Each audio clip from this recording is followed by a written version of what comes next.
Assalamualaikum warahmatullahi wabarakatuh. Teman-teman, berjumpa kembali dengan saya. Kali ini kita akan membahas tentang pendahuluan dan pengantar kromatografi cair kinerja tinggi.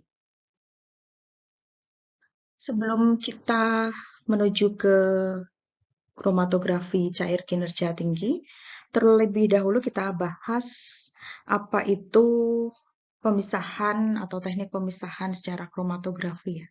Berdasarkan pengertian di dalam Farmakope Indonesia edisi ke-6 tahun 2020, di sana disebutkan bahwa teknik pemisahan kromatografi itu adalah suatu metode pemisahan multitahap di mana komponen sampel itu didistribusikan di antara dua fase, yaitu fase diam dan fase gerak.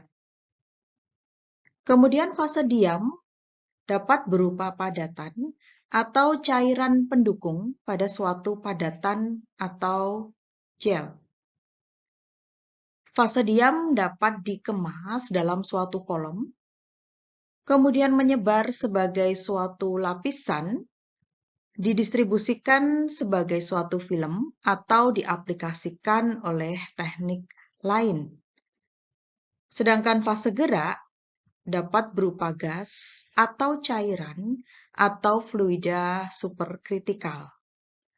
Dan proses pemisahan yang terjadi dapat berupa suatu proses adsorpsi, distribusi massa atau partisi, atau pertukaran ion, atau berdasarkan perbedaan antara sifat fisika kimia suatu molekul, seperti ukuran, massa, dan volume. Kemudian jenis-jenis kromatografi yang umum digunakan untuk suatu prosedur analisis kualitatif maupun kuantitatif yang disebutkan di dalam Farmakope Indonesia diantaranya adalah yang pertama kromatografi jenis kolom, kemudian ada kromatografi gas, kemudian ada kromatografi kertas, dan kromatografi lapis tipis, termasuk di dalamnya adalah kromatografi lapis tipis kinerja tinggi. Dan ada kromatografi cairan yang diberi tekanan, atau yang akan kita bahas untuk kesempatan kali ini yaitu jenis kromatografi cair kinerja tinggi. Nah, kemudian kita masuk ke lebih spesifik lagi, yaitu terkait pokok pembahasan kita kali ini, yaitu terkait pendahuluan dan pengantar untuk kromatografi cair kinerja tinggi.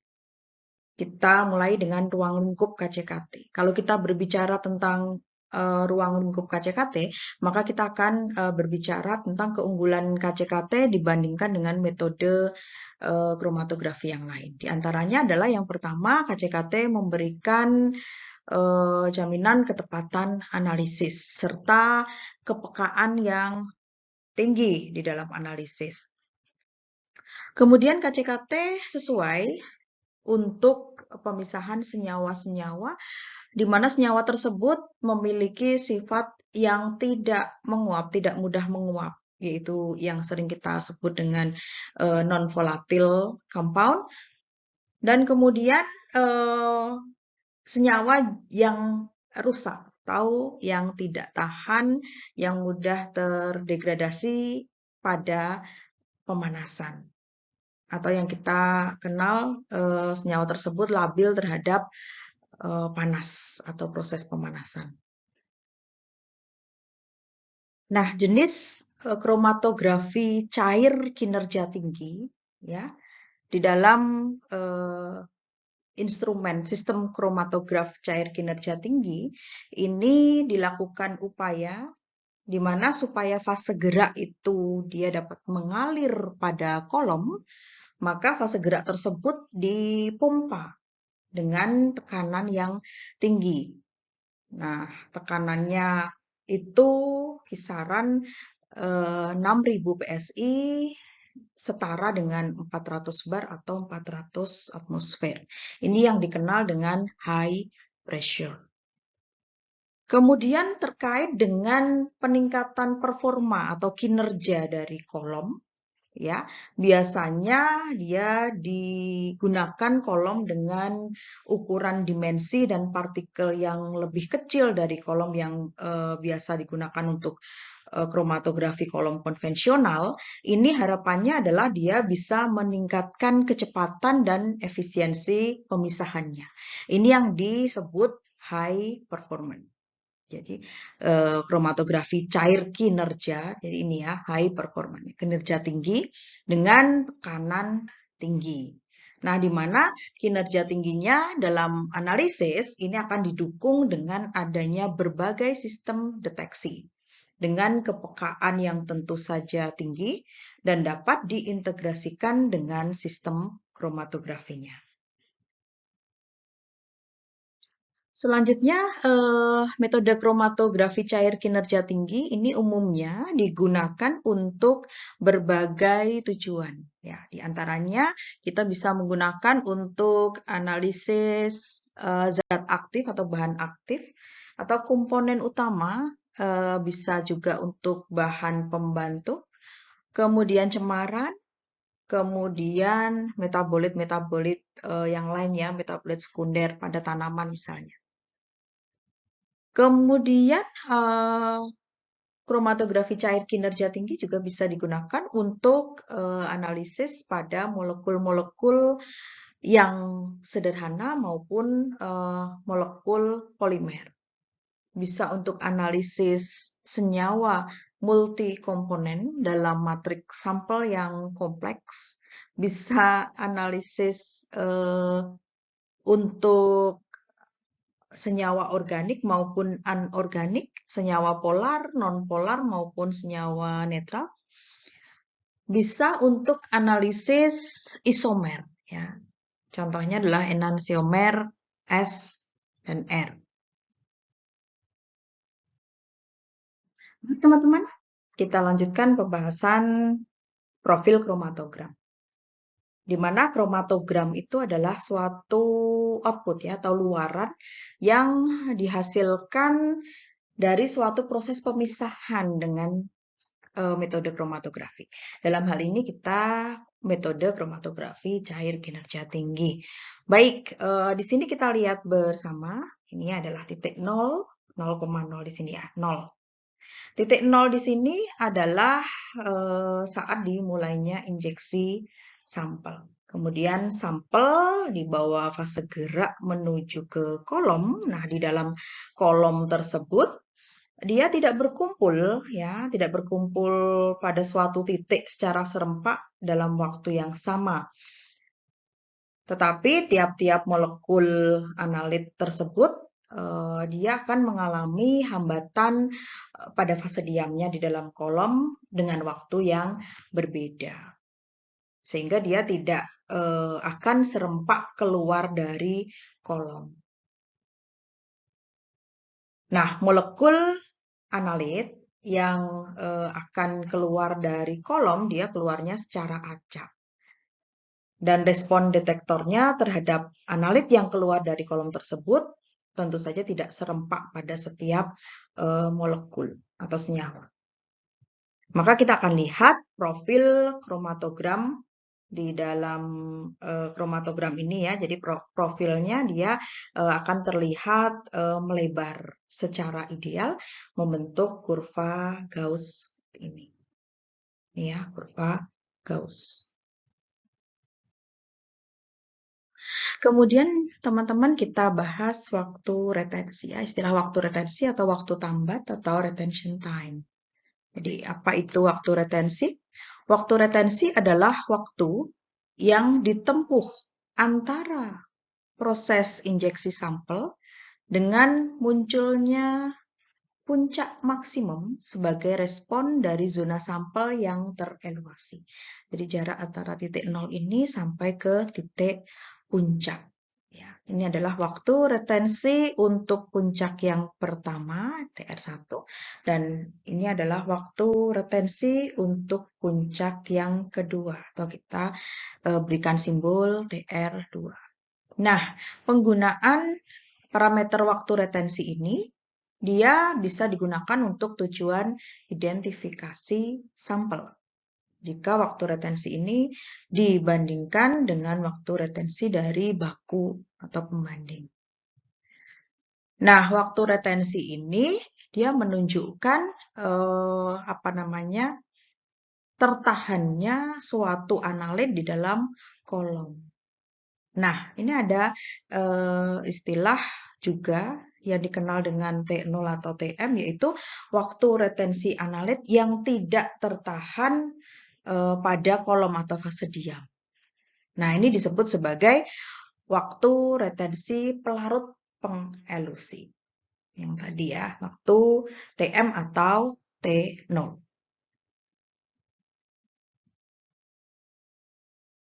Nah, meskipun waktu retensi dari suatu sampel, jika kita bandingkan dengan waktu retensi dari baku atau pembanding, kita bisa gunakan untuk pembuatan profil identifikasi, tetapi di sini tidak cukup untuk menentukan identitasnya. Ya, cukup ini menjelaskan bahwa dia adalah senyawa yang sama seperti itu. Kenapa? Karena waktu retensi absolut yang diberikan oleh suatu senyawa itu dapat berbeda dari kromatogram 1 dibandingkan dengan kromatogram yang lain. Kemudian teman-teman ada istilah waktu retensi terkoreksi atau disimbolkan TR aksen. Ya, apa itu waktu retensi terkoreksi? Waktu retensi terkoreksi adalah waktu retensi analit tadi ya TR dikurangi dengan waktu retensi dari pelarut pengelusi atau pelarut pengelusi campur yang tadi disimbolkan dengan T0 atau TM. Jadi TR aksen sama dengan TR dikurangi TM. Nah, waktu retensi ini umumnya dinyatakan dalam satuan menit. Ya. Ini tadi saya jelaskan dia penting untuk analisis kualitatif, tetapi tidak cukup untuk menentukan identitas. Cukup untuk mempersepsikan bahwa senyawa yang dianalisis sama dengan baku. Kemudian ada istilah faktor retensi atau faktor kapasitas. Jadi bedakan faktor retensi dengan waktu retensi. Jadi faktor retensi atau disimbolkan K atau K aksen begitu, dia merupakan ciri khas dari suatu analit pada kondisi tertentu. Pada kondisi komposisi fase gerak tertentu, pada kondisi suhu tertentu, pada jenis kolom tertentu. Nah, jenis kolom ini meliputi panjang kolom, diameter kolom, maupun ketebalan lapisan film. Jadi faktor kapasitas atau faktor retensi dia akan memberikan hasil identifikasi yang jauh lebih baik daripada waktu retensi yang tadi kita bahas. Kenapa? Karena harga waktu retensi itu bisa berubah-ubah sesuai dengan panjang kolom maupun kecepatan alir dari fase geraknya. Faktor kapasitas dapat memberikan gambaran di mana puncak-puncak analit terelusi secara relatif terhadap puncak fase geraknya. Kita bisa menentukan nilai faktor retensi atau faktor kapasitas dengan rumus TR minus TM. TR tadi adalah waktu retensi, TM adalah waktu retensi dari pelarut pengelusi. Kemudian nilai atau harga faktor kapasitas atau keaksen itu dikatakan baik jikalau nilainya 2-10. Ini dalam satuan menit ya, seperti yang kita bahas tadi. Jika nilainya kurang dari 2, misalnya nilai keaksennya adalah kecil, ini menunjukkan bahwa analitnya ditahan sedikit oleh kolom. Dan dia akan terelusi dekat dengan puncak fase gerak. Sehingga pemisahan yang dihasilkan menjadi kurang baik. Tetapi jika nilai faktor kapasitasnya besar, misalnya taruhlah 20 menit atau 30 menit begitu, dia bisa menghasilkan pemisahan yang baik, tetapi dia akan menyebabkan waktu analisisnya menjadi terlalu lama. Kemudian istilah berikutnya ada volume retensi atau VR. Apa itu volume retensi? Volume retensi itu adalah volume fase gerak yang dibutuhkan untuk mampu mengeluasi suatu komponen, suatu analit. Kita bisa menentukan volume retensi dengan menghitung dari mengalihkan waktu retensi atau TR dikalikan dengan laju alir. Ini dalam satuan mililiter per menit. Kemudian istilah berikutnya yaitu ada istilah selektivitas atau simbolnya adalah alfa. Selektivitas adalah nilai retensi relatif tiap komponen oleh fase diam, di mana kemampuan fase diam untuk memisahkan dua komponen, anggap saja ada komponen 1 dan 2, di mana kita mengumpamakan komponen 2 ini dia sangat tertahan dibandingkan dengan komponen 1. Nah, ini ditentukan oleh partisi atau rasio relatifnya. Sehingga tergantung pada faktor kapasitasnya pada fase diam tertentu. Kita bisa menghitung nilai alfa dari tadi ya, faktor kapasitas komponen 2 dibandingkan dengan faktor kapasitas dari komponen 1. Seperti ini. Alfa sama dengan T2 minus T0, T1 minus T6. Nah, supaya pemisahan bisa terjadi, maka nilai selektivitas itu harus lebih dari 1. Misalnya, ada suatu komponen dan dia paling sukar terpisah ya selama proses pemisahan atau selama pengembangan ya, eluasi begitu, maka dia harus dilakukan optimasi dulu ya. Misalnya, ada pasangan puncak yang dia bersebelahan. Nah, dia apa namanya merupakan fungsi dari jenis fase diamnya, ya, kemudian fase geraknya dioptimasi, kemudian jangan lupa suhu kolom yang digunakan. Jadi perlu dilakukan proses optimasi dulu supaya kita bisa memisahkan komponen yang dia sukar untuk terpisah. Faktor simetri, istilah berikutnya ya. Faktor simetri atau disimbolkan AS atau faktor ikutan istilahnya. Atau disimbolkan dilambangkan dengan T. Jadi bagaimana cara kita menentukan faktor simetri? Membagi W0,05 dengan 2F. Jadi W0,05 itu atau lebar puncak pada 0,05 H, 0,05 tinggi. Ya, jadi kita ukur dulu ketinggian puncak. Dia dilambangkan H. Ini ya, ini adalah tinggi puncaknya. Kita hitung 0,05 kali H. Kita dapatkan nilai, kemudian kita tarik dari bawah, dari dasar puncak ini ke atas. Sejauh atau sepanjang 0,05 H tadi yang sudah kita hitung. Kemudian kita tarik garis memotong sisi depan puncak dengan sisi belakang puncak. Itulah yang kita sebut W0,05 atau W yang diukur pada 0,05 tinggi atau 5% dari ketinggian puncak. Kemudian dibagi dengan 2F. F itu adalah jarak dari puncak maksimum terhadap tepi depan puncak ya. Ini sisi depan puncak begitu pada ketinggian 5%. Jadi ketinggiannya sama 0,05 dari tinggi puncak. Bagaimana jikalau kita mendapatkan hasil nilai faktor simetri atau faktor ikutannya itu lebih dari 1. Kalau lebih dari satu, ini mengindikasikan bahwa puncaknya tadi mengalami pengekoran atau tailing. Jadi ada pengekoran di sisi belakang puncak. Kemudian kalau dia mengalami pengekoran, ini yang menunjukkan bahwa kolom yang digunakan tidak efisien atau ketidakefisienan dari kolom yang dipakai atau digunakan. Sedangkan kalau dia nilainya kurang dari satu, berarti dia membentuk fronting ya. Ada pelebaran di sisi depan puncak. Jadi kesimpulannya, kalau kita menggunakan parameter faktor simetri atau faktor ikutan atau T begitu, kita bisa menjadikannya sebagai pedoman untuk melihat efisiensi dari kolom kromatografi.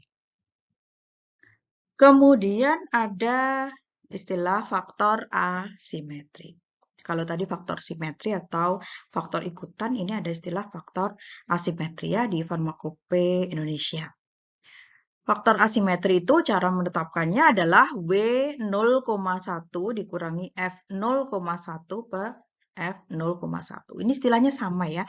Kalau tadi W 0,05 itu adalah lebar puncak yang diukur pada 0,05 ketinggian puncak, maka W 0,1 adalah lebar puncak yang diukur pada ketinggian 0,1 kali puncak atau 10% kali ketinggian puncak.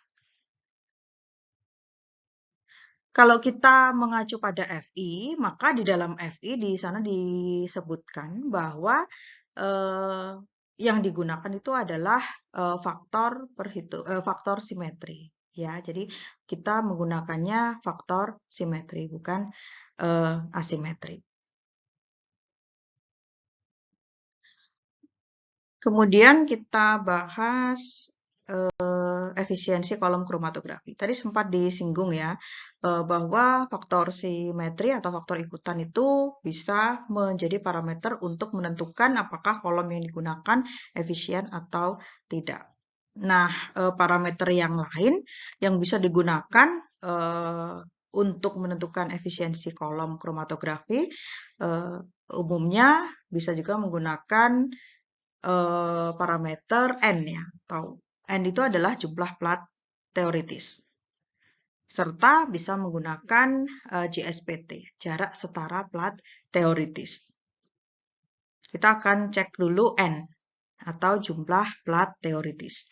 Jumlah plat teoritis atau N itu menunjukkan banyaknya distribusi kesetimbangan dinamis yang terjadi di dalam suatu kolom. Kita bisa menentukan nilai N dengan memasukkan ke dalam rumus. Ya, suatu konstanta tertentu. Kita kalau menggunakan lebar puncak, maka di sini 16. Jadi N sama dengan 16 kali TR, waktu retensi puncak, dibagi lebar puncak kuadrat. Atau di sini kita bisa menggunakan konstanta 5,54. Kalau kita pakai 5,54, maka lebar puncaknya adalah W setengah atau lebar puncak yang diukur pada setengah kali tinggi puncak.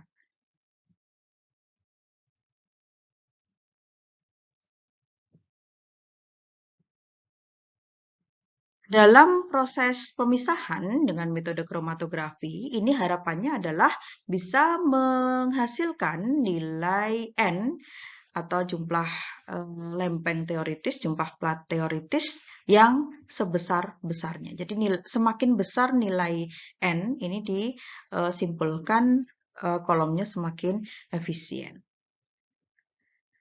Nah, kolom yang efisien ini bisa mencegah terjadinya pelebaran pita. Atau istilahnya adalah kolom yang efisien akan menghasilkan puncak yang sempit. Pada umumnya, efisiensi kolom KCKT itu bisa meningkat dengan semakin kecilnya ukuran partikel yang ada di dalam kolom. Kemudian kita bahas parameter lain ya yang bisa digunakan untuk menentukan ukuran efisiensi kolom, yaitu JSPT. Atau kita bisa menyebutnya TSPT ya, tinggi setara plat teoritis. Kalau JSPT tadi jarak setara plat teoritis. Atau istilahnya adalah HETP, ya, High Equivalent of Theoretical Plate, atau disingkatnya H begitu.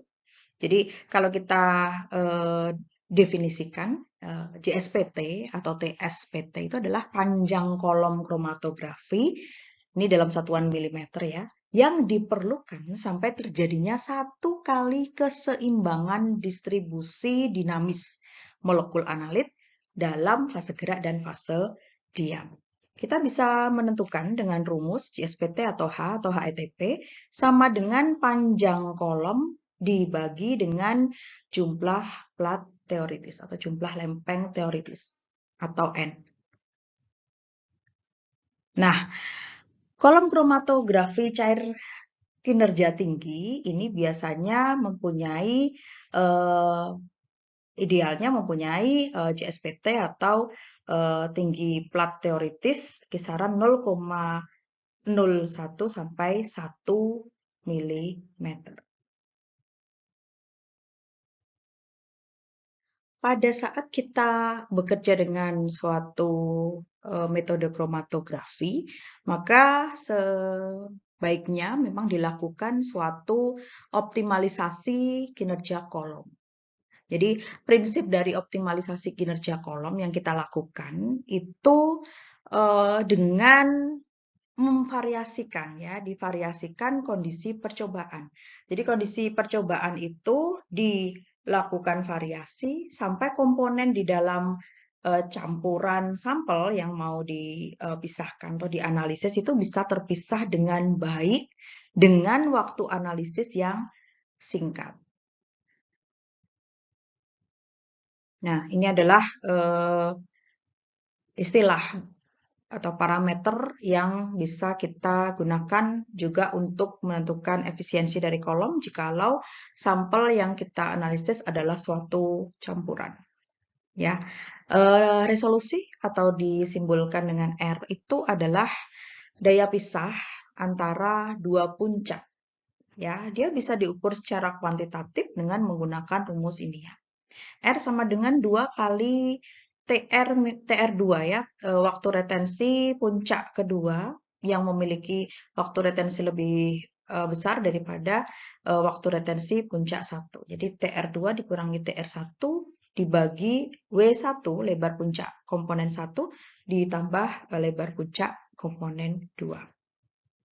Jika kita menggunakan integrator elektronik bisa menggunakan rumus ini, yaitu R sama dengan 1,18 dikalikan TR2 minus TR1 per W setengah komponen 1 ditambah dengan W setengah dari komponen 2. Nilai R yang ideal itu adalah lebih dari sama dengan 1,5. Jika kita dapatkan nilai R lebih dari sama dengan 1,5, menunjukkan dua puncak terpisah secara sempurna. Bagaimana jika nilai R-nya kurang dari 1,5? Nah, maka kalau kita mendapatkan nilai R-nya yang kurang dari 1,5, kita bisa meningkatkan nilai R-nya dengan melihat parameter fase diam. Nah, kita bisa mengganti fase diamnya dengan menggunakan kolom yang lebih panjang, sehingga harapannya akan menambah jumlah plat teoritis. Nah, demikian teman-teman penjelasan sedikit dari saya terkait pendahuluan dan pengantar tentang kromatografi cair kinerja tinggi. Terima kasih atas perhatiannya. Semoga apa yang saya sampaikan bermanfaat. Sampai jumpa pada materi-materi selanjutnya. Terima kasih. Saya akhiri. Wassalamualaikum warahmatullahi wabarakatuh.